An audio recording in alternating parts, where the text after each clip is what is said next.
দক্ষিণ চব্বিশ পরগনা জেলার সাগর ব্লকের গঙ্গাসাগর গ্রামের জলকষ্টে ভুগছে প্রায় 100টি পরিবার। এই 100টি পরিবারের ভরসা নলকূপ পানীয় জলের নলকূপ থেকে দীর্ঘদিন ধরে ঠিকঠাক জল পড়ে না। অন্যদিকে বাড়ি বাড়ি নলবাহিত পরিশুদ্ধ পানীয় জল পৌঁছে দিতে বসানো হয়েছে রাজ্য সরকারের তরফে ট্যাপ কল, কিন্তু সেই ট্যাপ কল থেকেও পড়ছে না জল। স্বাভাবিকভাবেই বর্তমানে প্রচণ্ড দাবদাহের পরিস্থিতির মধ্যেই ব্যাপক জল সংকটে ভুগছে গঙ্গাসাগর গ্রামের প্রায় 100টি পরিবার।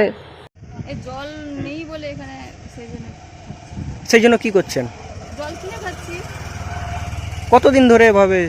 আমি তো 1 বছরের কাছাকাছি জল কিনে খাচ্ছি। এখানে তো কল বসিয়ে দিয়ে গেছে, জল নেই, আর কল অনেক দূরে, ওই জন্য জল কিনে খাচ্ছি। তার জন্য জল কিনেই খেতে হচ্ছে। হ্যাঁ, কি বলবেন এই যে জলের সমস্যা? এই বলছি যে এই যে প্রশাসন বসিয়ে দিয়ে গেছে 1 বছরের বেশি, কলে জল নেই। অনেক পরিবারও আছে 100-র বেশি, তাদের জল পাচ্ছে না, প্রচুর কষ্ট হচ্ছে। আমরা জল কিনে খাচ্ছি।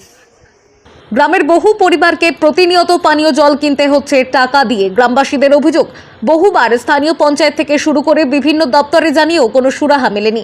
অগত্যা কলসি হাতে নিয়ে পানীয় জলের দাবিতে বিক্ষোভে সামিল গ্রামবাসীরা। দ্রুত সমস্যার সমাধান না হলে আগামী দিনে বৃহত্তর আন্দোলনের হুঁশিয়ারি দিয়েছেন গ্রামবাসীরা। ট্যাপ কল বসিয়ে দিয়ে গেছে, আমাদের এখানে জল আসছে না। আমরা নলকূপ অনেক দূরে, পানীয় জল আনতে গিয়ে লাইন দিয়ে জল আনতে হয়। আমাদের পানীয় জলের জন্য তো ট্যাপ কল বসিয়ে দিয়ে গেছে, কিন্তু আমাদের জল আসছে না। আমরা প্রশাসনের কাছে আবেদন করছি যেন জলটা আমাদের তাড়াতাড়ি ছাড়ে। আমাদের এই তীব্র গরমে আমাদের জল আনতে প্রচুর কষ্ট হচ্ছে, অনেকটা দূর থেকে জল আনতে হয়। পুকুর ঘাট সব শুকনো হয়ে গেছে, জল নেই। তাই জন্য আমরা বলছি, আবেদন করছি যেন জলটা আমাদের তাড়াতাড়ি জল ছাড়া হয়। না হলে আমরা পঞ্চায়েতে যাব, আমাদের আন্দোলন করব।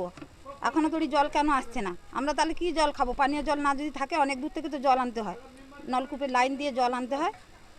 আমরা প্রশাসনের কাছে আবেদন করছি যেন জলটা তাড়াতাড়ি ছাড়ে। কি নাম আপনার? নমিতা জানা। দক্ষিণ চব্বিশ পরগনা থেকে জে হাসানের রিপোর্ট, টাইমলেস ডেপিকশন নিউজ।